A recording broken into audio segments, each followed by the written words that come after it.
Hello and welcome. You're watching Big Picture with me, Vishal, Dahiya, and today we're going to talk about the issue of tackling Pakistan-based terror groups which are indulging in cross-border terrorism. In fact, in the recently concluded meeting of UN watchdog FATF, that is Financial Action Task Force, Pakistan has once again been retained on its grey list. Now, FATF has flagged Pakistan's failure to convict UNSC designated terrorists, and it has asked Pakistan to complete at least 6 more tasks on money laundering related to terror outfits. Now, India has also mounted pressure on Pakistan to act against these terrorists. At the recently concluded SCO meeting, the NSA proposed an action plan against LeT and JeM, that is Lashkar-e-Taiba and Jaish-e-Mohammad, which are based in Pakistan. We'll try and understand as to where does Pakistan stand as far as the issue of cross-border terrorism is concerned, what all actions it has taken, what all actions it need to take, and India's stand on this, and obviously the world community as well. And for more on this, we're joined by a distinguished panel of guests. Let me first introduce them to you, beginning with former Ambassador Dilip Sinha. We also have with us retired Major General Dhruv C. Katoch. He is Director of India Foundation.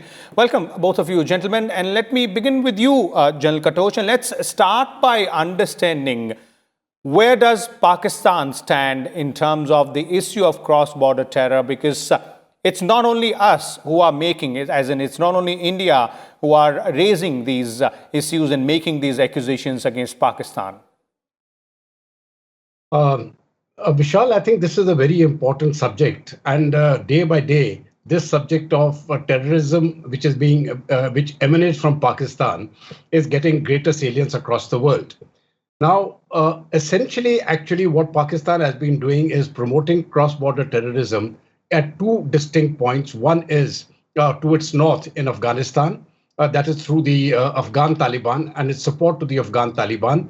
And the second is when it is looking towards its west and where it is exporting such terror to India.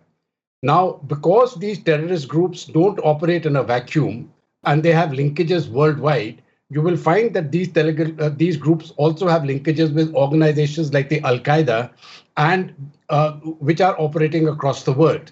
So any terrorist act which takes place anywhere in the world, somehow or the other, it always has a Pakistani link.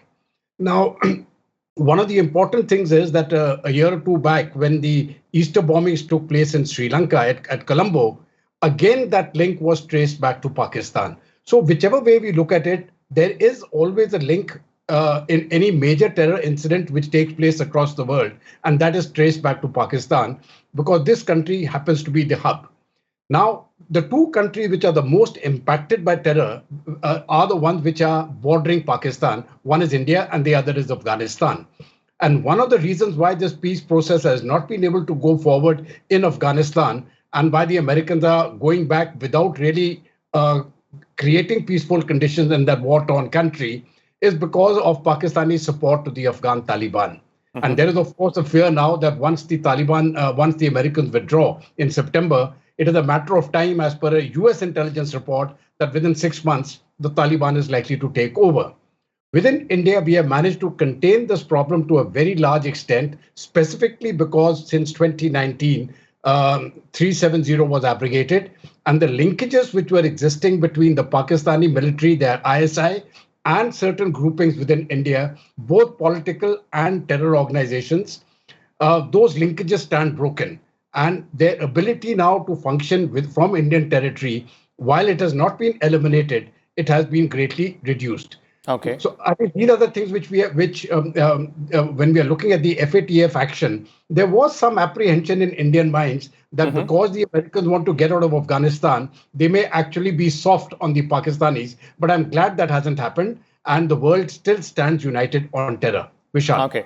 Okay, definitely the world stands united on terror, and when it comes to terror emanating from Pakistani soil, this issue has been raised time and again, and this time around, once again, Ambassador Sinha, FATF has kept Pakistan in its grey list and not satisfied with the actions taken by it, specifically with respect to the chiefs of LeT and JeM.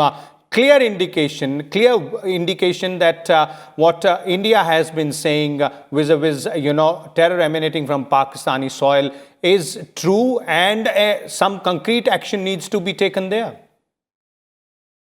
Yes, absolutely. The FATF has had Pakistan on its grey list now for nearly 3 years. And Pakistan has just about taken enough action to not be promoted to the blacklist. So it does just enough to ensure that it is not penalized any further. It has taken some action to show that it is trying to comply with the instructions of FATF. And this has ensured that it remains in the blacklist. In fact, the FATF has said that it has largely complied with some of the recommendations. So Pakistan is trying to show that it is moving towards action being taken. My fear is that Pakistan is actually waiting for the Americans to withdraw from Afghanistan, and then they will transfer all these assets that they have had to keep inside Pakistan because Afghanistan was not under their control. And as the situation prevailed before 2001, all these Al-Qaeda, JLL,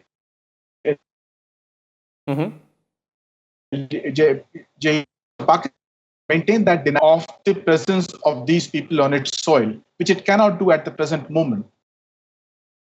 Okay. Right, all these organizations that you mentioned, JeM and LeT, are listed in the UN as being based in Pakistan. So they are officially still in Pakistan, and now Pakistan will try and ensure that they move into Afghanistan, and then Pakistan can again start maintaining deniability of its involvement in the activities of these terror organizations. So the real crux of the matter is to ensure that Afghanistan does not once again become the kind of haven that it had become earlier, which required the intervention by the international community led by the US in 2001.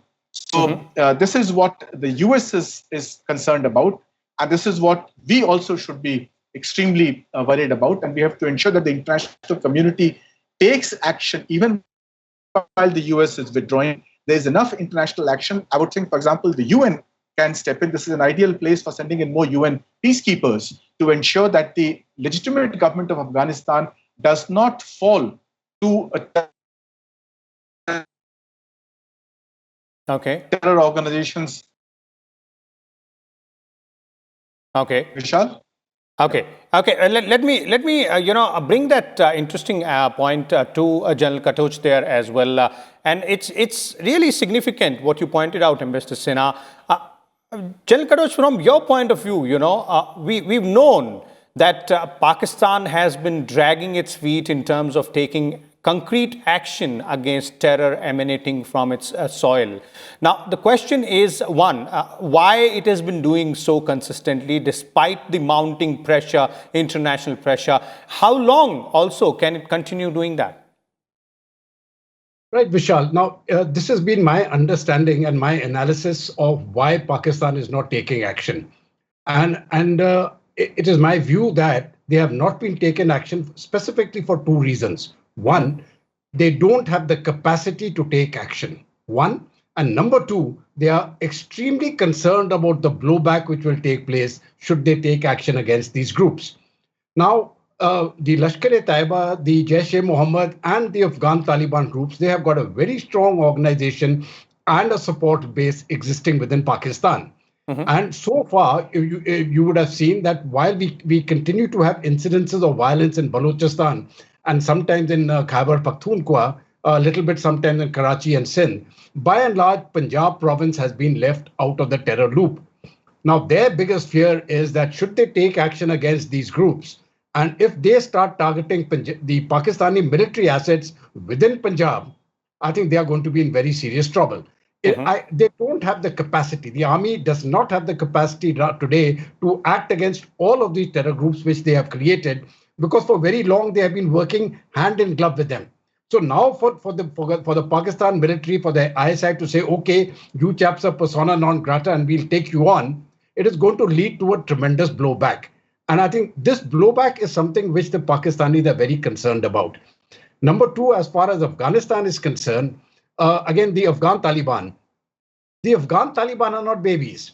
And one of the things which they have made very clear when Pakistan was trying to sort of put its own agenda and trying to tell them that, listen, the Kashmir pot will overboil or something, the Afghan Taliban made it very clear that is not our fight.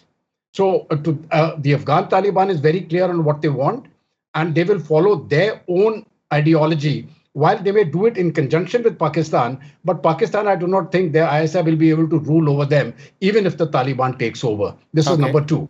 The third one, which I wanted to point out, is the terrorist groups which are within Pakistan. The Tehreek-e-Taliban Pakistan, an amalgamation of an umbrella group under which various formations operate, generally confined to the Pakistan eastern border and Khyber Pakhtunkhwa.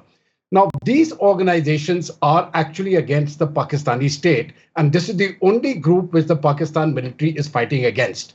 So we have three separate groups of terrorist organizations, of which Pakistan military is only engaged with one, and they are finding it very difficult to be engaged with that one. So what happens if they have to be engaged with all three is something which is a nightmare for the Pakistan military. They don't have the capacity, the resources to take on everybody at the same time. So I do not think it is going to happen, which is why you will find not one single terror camp which the Pakistanis are using for against India. Not one has been disbanded. Okay. So as far as we are concerned, I don't really visualize much changes, and I don't see Pakistan taking action against any of these terror groups except for the Tehreek-e-Taliban Pakistan (TTP). Okay. Vishal. So, Ambassador Sinha, the point here is that, all of us know, and it is pretty much clear at the international forum as well, that Pakistan does only that much so that it does not come under extreme scrutiny. For example, at FATF, it has been under the grey list for 3 years now. And you're also pointing out the same thing earlier. The NSA, our NSA in an SCO meeting recently has also proposed an action plan against Pakistan-based LeT and JeM. What I'm asking here is that is the international community doing enough to go ahead and bring an end to this menace of cross-border terrorism, and what more should be done? Well, the international community is not one homogeneous community. Some action has been taken against Pakistan under the FATF. FATF has imposed sanctions, and Pakistan has paid a fairly heavy financial price for this. It has not been able to get the IMF loan. Foreign investment, even private investment, is impacted because of the sanctions. Even Saudi Arabia resorted to penalizing Pakistan on the oil front. But Pakistan was able to get the support of China in this and was able to tide over the problem. Now it seems that China's support, financial support, is diminishing, or perhaps getting impacted by China's own financial issues with the BRI. And this is compelling Pakistan now to turn back towards the West and see if it can get assistance once again from the IMF, from Saudi Arabia, etc. So this ability of Pakistan to play one group of countries against another, which has been going on for the last 70 years, has helped it tide over these sanctions by individual countries. Now, India has been trying to get the international community to take action as a whole against Pakistan. Now, this effort, for example, of the NSA to try and get the SCO, which is the strategic organization of Russia and China, to take action against Pakistan. We'll have to see what kind of action the SCO takes against Pakistan. The NSA has proposed an action plan against LeT and JeM, and an MOU to be signed between the SCO and FATF. But we have to remember that Pakistan itself is a member of the SCO, and it's not a very big body. It's a relatively small body. It has China, which is the prime mover of the SCO. And China is Pakistan's partner in crime in this. So we cannot lay too much hope in the SCO taking any kind of action in its anti-terror efforts. In fact, I tried to look at the regional anti-terror mechanism that has been set up by the SCO, and it doesn't have, its website doesn't show any kind of action that's been taken by it. Very little mechanisms by it. So one can't expect much from the SCO on this front. We have to continue our efforts with the FATF and individually with countries to keep highlighting within the UN forum Because of our pressure, China was finally compelled to accept that Masood Azhar should be put under sanctions. So we have to continue our efforts in the UN platform, where all countries are members, and get the UN itself to put pressure to take sanction again, to impose sanctions on these terror groups in Pakistan, and perhaps on Pakistan itself if it doesn't respond to these overtures and these pressures from the UN and similar other international bodies. Okay. General Katoch, your views on this issue of international pressure on Pakistan to act against this cross-border terrorism, and also, do you think that this ability of Pakistan to hoodwink the international community has run its course now? Vishal, getting back to the last aspect, no, I don't think it is the Pakistan's ability to hoodwink the international community. It hasn't run its course, and Pakistan is now, it is still on that game of playing Russia and China, I beg your pardon, of playing China and the United States, and basically getting what it can from them. That is going to continue, and I have a feeling that the Chinese will fall into the trap. That is my own assessment, especially when we are looking at Afghanistan. But, on this question of the international community, it is my view that I think over the last 4 to 5 years, specifically last 4 to 5 years, I think both the Indian political establishment and our diplomatic community have done an outstanding job. It is only because of the pressure which has been mounted by India politically, diplomatically, and economically that we are seeing these results. And Pakistan is now actually on the back foot, and it is on the grey list. Now, one of the prime reasons why it's not coming on the blacklist is that you require 3 more countries. It requires the support of 3 countries only to keep it off the blacklist. And China has got the support, I beg your pardon, Pakistan has got the support of China, Malaysia, and Turkey. So with their 3 support, they will always get out of the blacklist unless something drastically changes. So I don't see that happening as of now. But ultimately, I think what Pakistan will really crumble to is economic pressure. And the FATF is one medium of, as the ambassador has very correctly stated, it is one of those mediums of applying that pressure. And one of the, besides what he has said, there is also a cost of doing business which increases because you're on sanctions. So the amount of insurance, etc., which you have to pay increases in that cost of business. So everything, and for Pakistan, every penny counts. They're in a very bad financial situation. So they desperately want to get out, but I don't see them getting out of it. Unless they, they can align with one party or the other, which can pull them out of this rut. This is one. I think what can really work, in my view, but it is unlikely to happen. If the Americans sanction Pakistan, then I think Pakistan will fall in line. That is the only way. If you recall what happened in 2001 when the American president told Pakistan very clearly after 9/11 took place, he said either you are with us or you are against us. And Pakistan fell in line because they were told specifically these are the consequences of not falling in line. Now, will the Americans go to that extent? Will the West go to that extent? Their biggest fear is that Pakistan is those countries which places a gun to its own head. And they say, if you do this, I'm going to kill myself. Yeah. Now, that is the fear which the West has, that, okay, they've got these nuclear assets and all that. What will happen if the radicals take over? At least this is a party we can talk to. They have been blackmailing the world by putting a gun on their own head. I think it is time we call that bluff, the way India called the nuclear bluff, and we went for Balakot and the surgical strikes before that. So we call that bluff. I think it is high time the world called their bluff and told them this far and no further. If Pakistan, gets into line, I think that will be very good for world peace and to eliminate this problem of terrorism to a very large extent across the world. Vishal. Okay. And Mr. Sinha, do you agree with that part that, our international community, specifically, big powers like United States of America, will have to call Pakistan's bluff on this? And that's one, way by which Pakistan may fall in line. Otherwise, this is going to drag down or drag out a little more. Well, yes.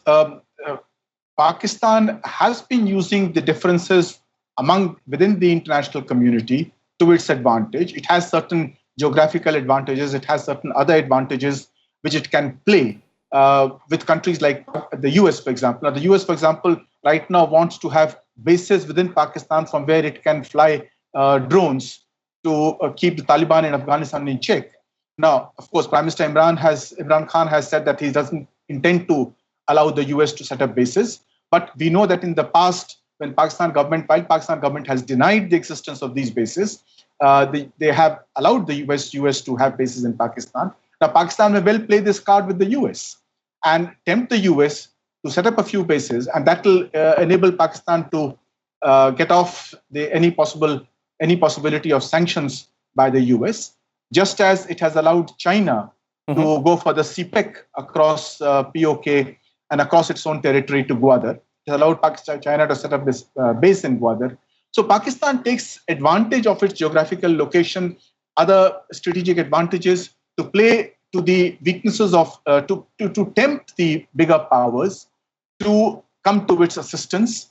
And of course, Pakistan doesn't require too much assistance. Small amounts of assistance by America is good enough for Pakistan to be satisfied and keep its economy going. It's not a very big. Pakistan's per capita income has been shrinking. It is now likely to go below Nepal also in terms of per capita income, but that doesn't bother Pakistan. As long as Pakistan can keep its terror groups active against India, Pakistan is quite satisfied.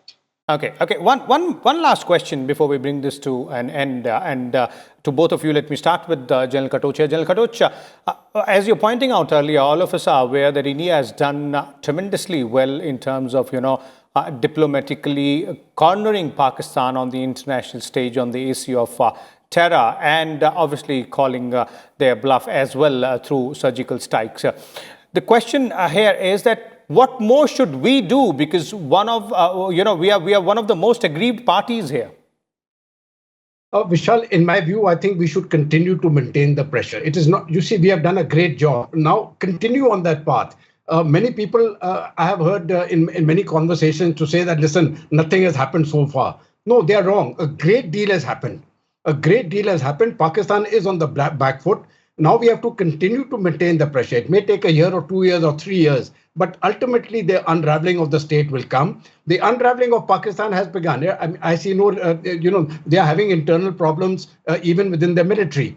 So that unraveling has started, and I am of the firm belief that ultimately the knockout punch will be delivered on the economic front. When they cannot take it anymore, that is the time when they will have to make a decision. Do we go in with the terror groups or do we stabilize our country? I think wisdom will dictate that they stabilize their country, but we will have to wait and see for that. Okay. Ambassador Sinha, your views on that? Absolutely. I think we must maintain the pressure upon Pakistan, keep it on the back foot.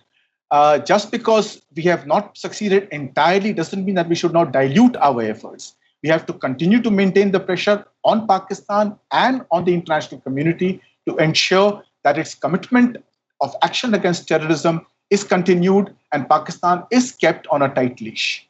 Okay. Thank you so much. There it is, Ambassador Dilip Sinha and Lieutenant General Dhruv Katoch for sharing your views and insights on this very important issue, that is tackling Pakistan-based terror groups or the issue of cross-border terrorism. We'll come back again with a different topic. Till then, keep watching. Thank you.